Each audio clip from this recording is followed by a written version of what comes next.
Hello everybody and welcome back to Conopulous. Today we're going to be playing a little bit more of Titanfall, which I will say I did do a little bit of bashing of in my previous video, but I did play a lot of it last night. I've gotten back into the swing of things. I unlocked the car SMG, which really some of you might think that you don't unlock at a too high of a level. Just shows how little I've played the game. Because it does get repetitive very quickly, like I've said in my previous video. So I hope you enjoy the gameplay. I don't really remember how good it is, if it's even good at all. It's probably really garbage. But that's not what we're here to talk about today. We're here to talk about the gaming industry as a whole, not just the FPS genre industry. So yesterday I had somebody tell me, use the term mindless video games. And it took a while. I mean, I thought about it a little bit because it's such a common term, but I feel as though it's becoming less and less common. And I would like to think that gaming is evolving to a point where it's no longer mindless video games. And I would hope that that term finds its way into the grave soon.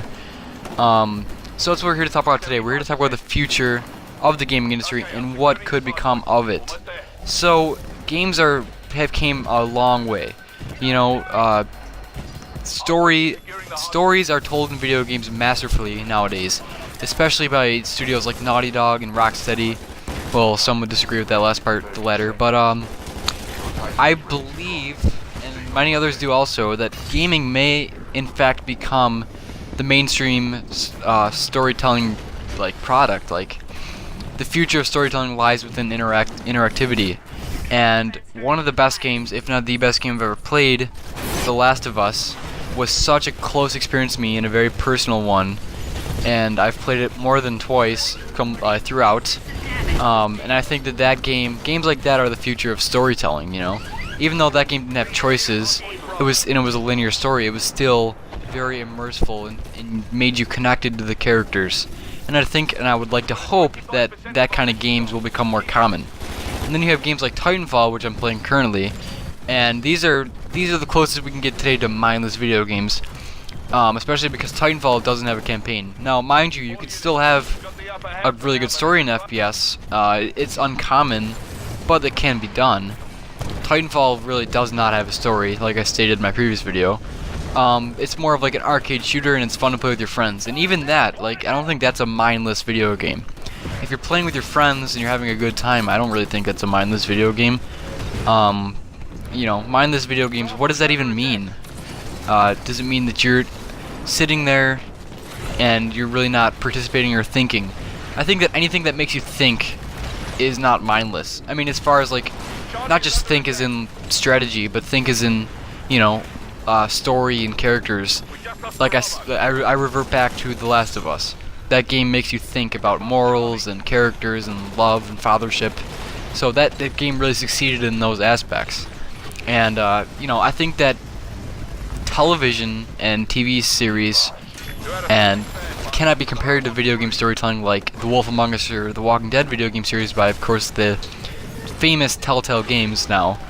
And I don't think you could tell me not to play mindless video games if you watch a lot of television. Because I could play a game like The Wolf Among Us or The Walking Dead or some of their Telltale's other series, which will be revealed soon. Because those games are extremely story-driven. Basically, the biggest point of those games is story and characters and your decision-making.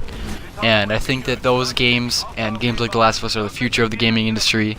And we'll, of course, always have arcade-type games like Titanfall and your Call of Duties.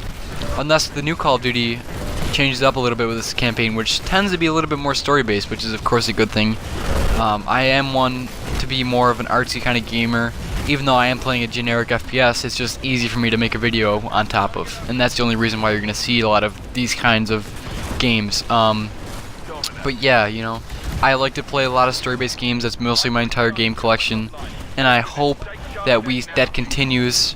And we'll always have fun arcade games like Titanfall and Call of Duty, and I just hope that video games do become the mainstream storytelling, because I think it's an amazing art that will spread to more mainstream audiences. Ladies and gentlemen, I hope you enjoyed your stay in Conopulous, and I hope you come back next time.